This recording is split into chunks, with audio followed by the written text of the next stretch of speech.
جی اعوذ باللہ من الشیطان الرجیم بسم اللہ الرحمن الرحیم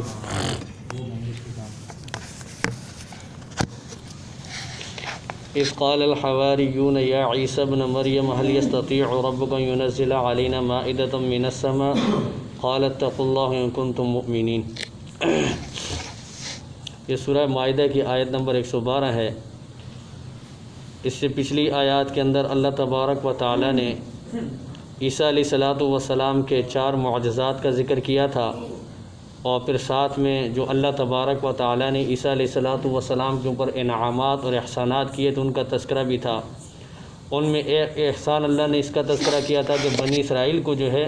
ہم نے آپ سے دور رکھا، ان کی تکالیف سے، ان کی دشمنیوں سے ہم نے آپ کو بچایا۔ اور دوسری نعمت اللہ نے یہ ذکر کی، اللہ نے احسان کا ذکر کیا کہ جب کوئی بھی آپ کو یعنی کہ تسلیم کرنے کو تیار نہیں تھا، آپ کے معجزات کو جادو سمجھ رہے تھے، نعوذ باللہ، اور آپ کو نعوذ باللہ دجال اکبر یہ یہودی لعنتی کہتے تھے، تو اس ماحول کے اندر اللہ تبارک و تعالی نے چند افراد کے دلوں کے اندر ایمان ڈالا اور ان کے دلوں کے اندر آپ کی محبت ڈالی اور ان کو آپ کا تابع بنا دیا،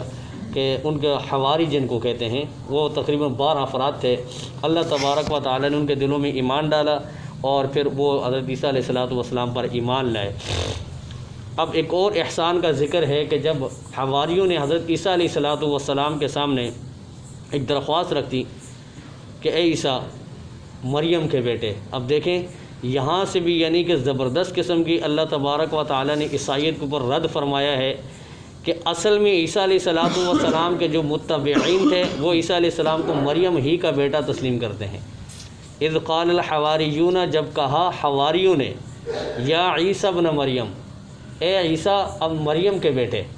ٹھیک ہے، تو وہ بھی ابن اللہ کے قائل نہیں تھے۔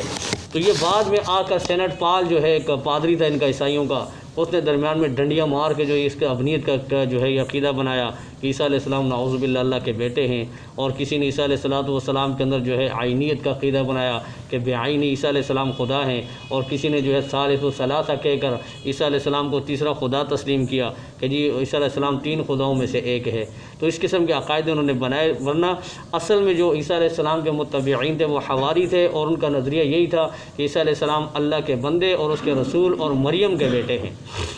تو ان حواریوں نے عیسیٰ علیہ السلام کے سامنے درخواست یہ رکھی کہ هل يستطيع ربك ان ينزل علينا مائدة من السماء، کہ اے عیسیٰ مریم کے بیٹے، کیا تمہارا رب جو ہے ہمارے لیے آسمان سے دسترخوان اتار سکتا ہے؟ اب یہ تھوڑا سا جو ہے هل يستطيع، ایک تو وہ لوگ ایمان لے آئے تھے، ایمان والے تھے، عیسیٰ علیہ السلام کے متبعین تھے، تو یہاں پر انہوں نے هل يستطيع،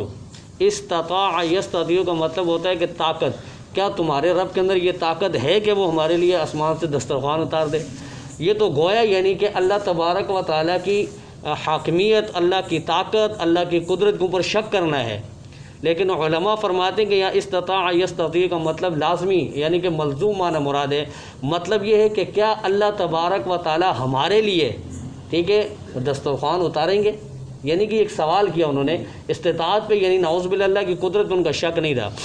دوسرا علماء فرماتے ہیں کہ ایک قرات کے اندر جو ہے، ایک قرات یہ ہے جس کو حضرت ابی بن کعب رضی اللہ تعالیٰ عنہ کی قرات کے اندر ہے کہ هل يستطيع ربك کے بجائے ربک ہے، کیا ہے؟ ربک ہے، کہ کیا اے عیسیٰ آپ کے اندر اتنی طاقت ہے کہ آپ اپنے رب کی بارگاہ میں یہ سوال کریں اور اللہ آسمان سے دسترخوان اتار دے؟ تو اس وقت یعنی کہ مطلب یہ ہوگا، ابھی تو یہ یعنی کہ هل يستطيع کا کیا ہے؟ فاعل ہے، کون؟ رب کا، رب، اور اس وقت یہ مفعول بن جائے گا اور عیسیٰ علیہ السلام فاعل ہوں گے۔ تو یعنی آپ کے اندر اتنی استطاعت ہے کہ آپ اپنے رب کے سامنے درخواست کریں اور اللہ ہمارے لیے آسمان سے جو ہے دسترخوان اتار لیں۔ تو بہرحال حضرت عیسیٰ علیہ السلام نے جب ان کے منہ سے یہ بات سنی تو قال اتقوا اللہ، عیسیٰ علیہ السلام نے کہا کہ بھائی خدا سے ڈرو، توبہ توبہ، تم ایمان والے ہو، تم یہ کیسی باتیں کر رہے ہو؟ ان کنتم مؤمنین، اگر تم ایمان والے ہو تو بھائی اللہ سے ڈرو، یہ کیسے مطالبے کر رہے ہو، یہ کیسی باتیں کر رہے ہو تم؟ تو آگے سے جو ہے حواریوں نے جواب دیا اور 4 باتیں پیش کی دلیل کے طور پر۔ کہا کہ بھائی یہ مطلب نہیں ہے کہ ہم نعوذ باللہ ایمان والے نہیں ہیں، ہم پکے ایمان والے ہیں، ہمارے دل کے اندر ایمان ہے، ہم آپ کی رسالت کو تسلیم کرتے ہیں، اللہ کو مانتے ہیں۔ قالوا کہنے لگے نرید ان نأکل منہا، پہلی وجہ تو یہ ہے کہ ہم یہ چاہتے ہیں کہ اللہ تبارک و تعالیٰ آسمان سے بابرکت کھانا ہمیں کھلائیں، وہ برکت والا کھانا ہے وہ ہم کھایا کریں، ٹھیک ہے۔ دوسری وجہ وَتَطْمَئِنَّ قُلُوبُنَا، تاکہ ہمارے دل کو اطمینان حاصل ہو جائے، جس طرح ابراہیم علیہ السلام نے کہا تھا قال رب ارینی کیف تحیی الموتیٰ، اللہ تو مجھے دکھا کہ تو مردوں کو کیسے زندہ کرتا ہے۔ تو اللہ نے فرمایا تھا کہ کیا ابراہیم تیرا ایمان نہیں ہے؟ کہا اللہ ایمان تو ہے، لیکن وَلَٰكِن لِيَطْمَئِنَّ قَلْبِي، میں اپنے دل کے اطمینان کے لیے یہ دیکھنا چاہتا ہوں، مشاہدہ کرنا چاہتا ہوں، ٹھیک ہے۔ تو وہاں اللہ نے دکھایا تھا ان کو۔ تو یہاں پر ان لوگوں نے بھی جو ہے یہ اس لیے مطالبہ کہا کہ جی اطمینان قلبی ہمیں حاصل ہو جائے۔ دو،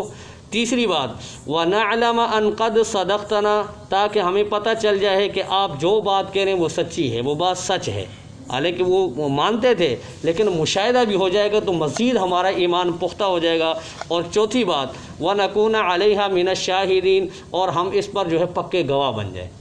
ٹھیک ہے۔ یہ چار باتیں ہیں، اس وجہ سے جو ہے ہم آسمانی جو ہے دسترخوان کا مطالبہ کر رہے ہیں تاکہ ہمارے لیے آسمان سے دسترخوان اترے۔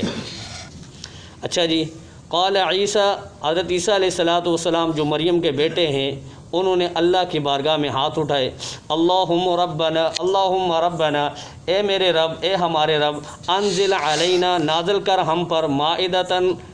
دسترخوان، من السماء، آسمان سے، تکون لنا، تاکہ وہ ہو خوشی کا دن، ٹھیک ہے، خوشی کا باعث، لأولنا، ہمارے پہلوں کے لیے بھی، وآخرنا، اور ہمارے بعد والوں کے لیے بھی، وآیۃ منک، تیری طرف سے یہ ایک نشانی ہو، نشانی کے طور پر، معجزے کے طور پر، یعنی یہ یاد رکھا جائے، وارزقنا وانت خیر الرازقین، اور بے شک تو سب سے بہتر روزی دینے والا ہے۔ بہرحال حضرت عیسیٰ علیہ السلام نے اللہ کی بارگاہ میں ہاتھ اٹھائے۔ اب یہاں پہ ایک اور بات بھی یہ سمجھ لیں، حضرت شاہ عبد القادر محدث دہلوی رحمۃ اللہ علیہ فرماتے ہیں کہ اللہ تبارک و تعالیٰ کی ذات کتنی ہی مہربان کیوں نہ ہو، لیکن بندے کو جو ہے اللہ تبارک و تعالیٰ کی آزمائش اور اللہ کا امتحان لینے کی اجازت نہیں ہے۔ یہ سوء ادب ہے کہ بھائی اللہ میرا یہ کام کر سکتا ہے یا نہیں کر سکتا، اللہ مجھے صحت دے سکتا ہے کہ نہیں دے سکتا، اللہ مجھے اس طرح کھانا دے سکتا ہے کہ نہیں دے سکتا۔ تو یہ گویا یعنی کہ بندہ نعوذ باللہ اللہ کا امتحان لیتا ہے، تو یہ اس کی اجازت نہیں ہے، یہ سوء ادب ہے۔ اللہ کرنے پہ بالکل قادر ہے اور اللہ نے کیا سب کچھ، لیکن انسان کو ایسا ہرگز نہیں کرنا چاہیے۔ دوسرا یہاں پر جو حضرت عیسیٰ علیہ السلام نے ان کو کہا کہ قال اتقوا اللہ، اللہ سے ڈرو بھائی،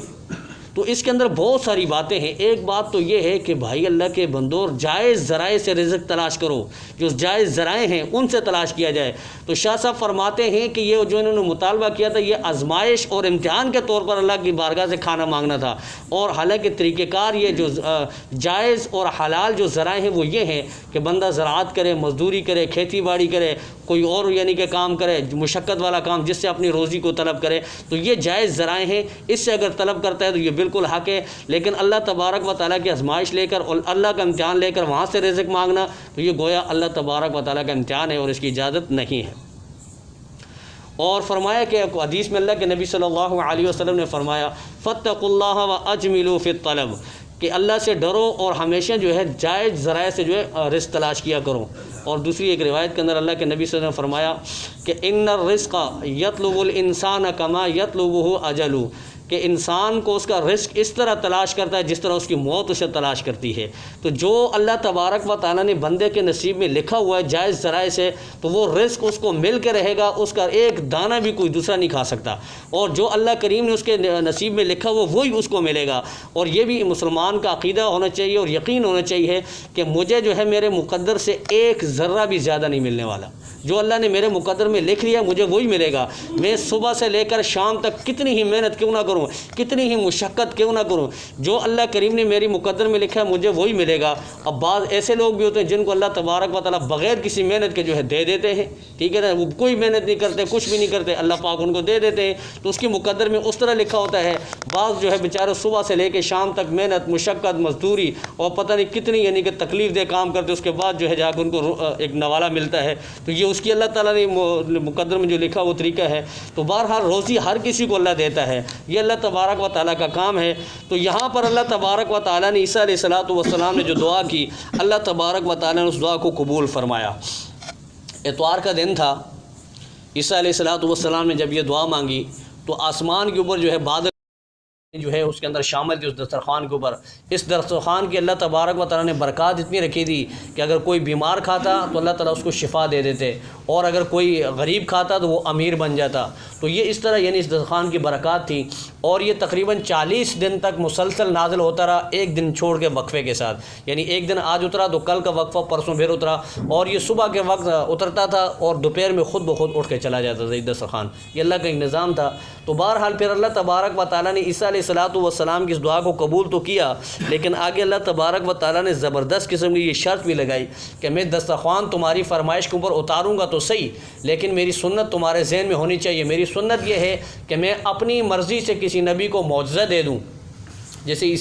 بہت سارے انبیاء کو اللہ تعالیٰ نے معجزات عطا فرمائے، اپنی مرضی سے میں معجزات عطا فرماؤں کسی نبی کو، اور پھر اس کے بعد اس کی قوم اگر نہ بھی مانے تو میں اس پوری قوم کو تباہ و برباد نہیں کرتا، اس کو یعنی کہ مجموعی طور پر سزا نہیں دیتا. لیکن اگر قوم مطالبہ کرے معجزے کا تو پھر میں ان کو معجزہ دیتا ہوں، لیکن پھر میری سنت یہ ہے کہ اگر نہ مانے تو پھر میں سب کو نیست و نابود کر دیتا ہوں، ختم کر دوں. یہ میری سنت ہے. اونٹنی یہ قد ہو اس کا اور اسی وقت وہ بچہ دے ہمارے سامنے تو پھر ہم آپ کو مان لیں گے. تو حضرت صالح علیہ السلام کی اس بات پہ اللہ تعالیٰ نے وہ معجزہ یعنی صادر فرمایا، اور پھر جب اونٹنی نکل گئی بعد میں نہیں مانا بدبختوں نے، یعنی کہ نافرمانی کی اور اونٹنی کو ختم کر دیا، تو اللہ تعالیٰ نے پوری قوم کو تباہ و برباد کر دیا. تو ان کے ساتھ بھی یہی ہوا کہ جب ان کو اللہ تعالیٰ نے کہا کہ دسترخوان تو تمہارے لیے اترے گا اور یہ دسترخوان آ جائے گا، لیکن اگر کسی نے اس کی نافرمانی کی اور جو شرائط ہوں گے ان شرائطوں سے جس نے بھی تجاوز کیا تو پھر اس کے بعد میری سزا بھی اتنی سخت ہوگی کہ عالم میں نے کسی کو ایسی سزا نہیں دی ہوگی اس سے پہلے، اتنی سخت سزا دوں گا. تو بہرحال یہ اللہ تبارک و تعالیٰ نے نازل کی. جب عیسیٰ علیہ السلام نے دسترخوان کو کھولا اور سارے لوگوں کو بلایا کہ آؤ بھائی کھاؤ، حواری بھی شامل تھے، اس کے علاوہ دوسرے حضرات بھی شامل تھے، وہ سارے آ کے لوگ کھانے لگے. اب میں نے جیسے عرض کیا کہ جو غریب کھاتا وہ امیر بن جاتا، بیمار کھاتا وہ اللہ تعالیٰ اس کو شفا عطا فرما دیتے. پھر اللہ تبارک و تعالیٰ نے عیسیٰ علیہ السلام کو کہا کہ اب یہ پہلی تو میری طرف سے دعوت تھی، یہ تو ہو گیا، اب اس کے بعد میری شرائط بھی سن لو. اب شرائط یہ ہے کہ امیر نہیں کھائے گا اس دسترخوان سے،